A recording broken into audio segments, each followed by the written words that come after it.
Hey, today I'm going to talk to you about headlines. If you've got a resume out there and it's not getting read, you're probably facing one of the common problems, and that is that there's too much data in resumes and not enough so what. In the marketing world, that's a deadly sin, and so in the marketing world, they learn how to write headlines. And headlines do a lot of things for marketers that they could also do for job seekers. So headlines do a lot of things in marketing. First, they capture attention. They break up a lot of the text. Marketers build long sales arguments, which is right. But if they didn't break them up with headlines, they would get too long. And a lot of readers aren't really readers at all. They're scanners. And so headlines allow them to capture the attention of both readers and scanners and to break up that text. And really, they do the math for the reader. They help the reader to connect all of the data in the piece of marketing with what's in it for him, the so what part of it. And headlines really are all about benefits from the buyer's perspective.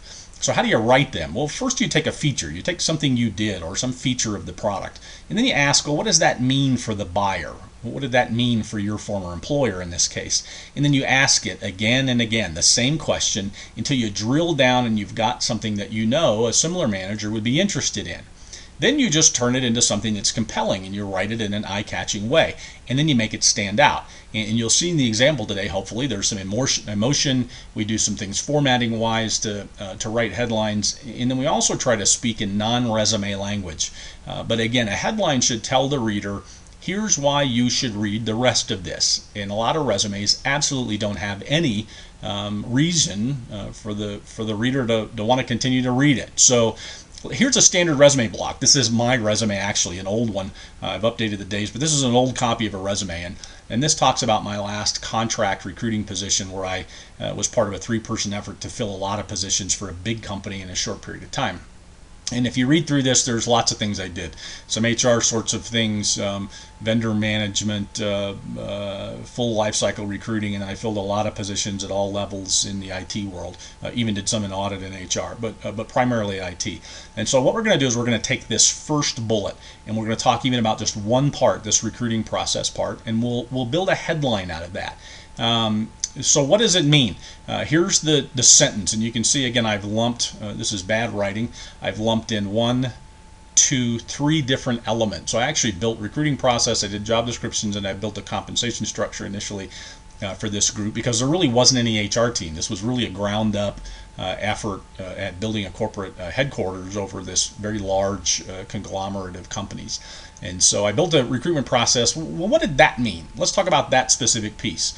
Well, when you build a process for anything, then everybody knows what's going to happen next and who's supposed to be doing that. And so hiring managers could see what they were supposed to do. They knew what I was supposed to do or my team was supposed to do, who was going to do what and when. And if you think about it, what did that mean?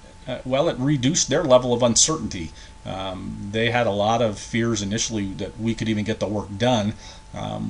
But part of that uncertainty was just based on they didn't understand how we'd get it done or what process we'd use or what we would do when, and they wanted to have some input into that.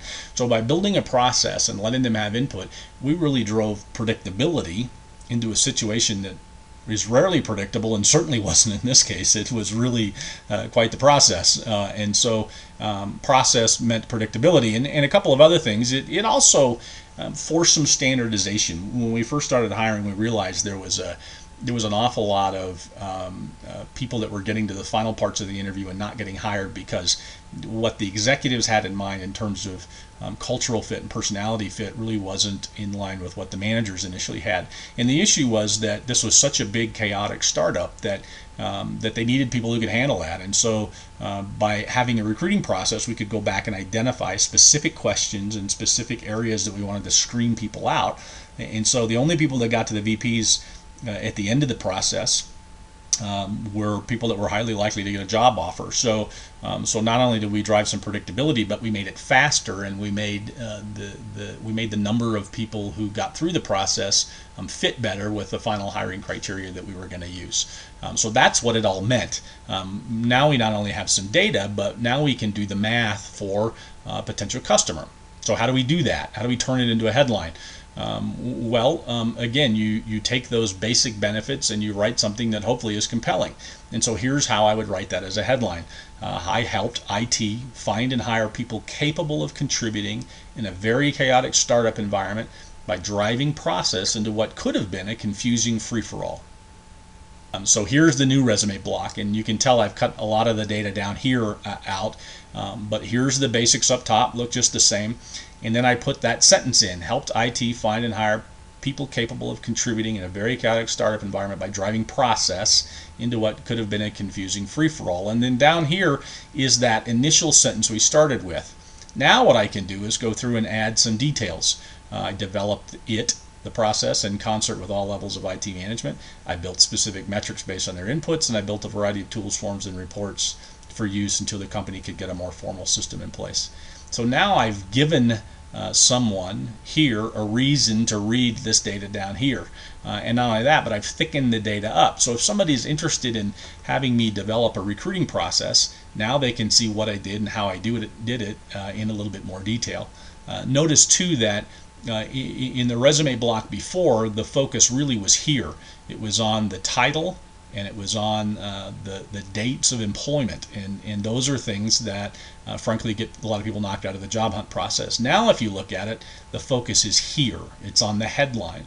So by writing a headline and breaking up the content in a little bit different way, you're able to drive the reader's attention to the stories that you want to tell and the benefits that are in it for them if they consider you as a candidate.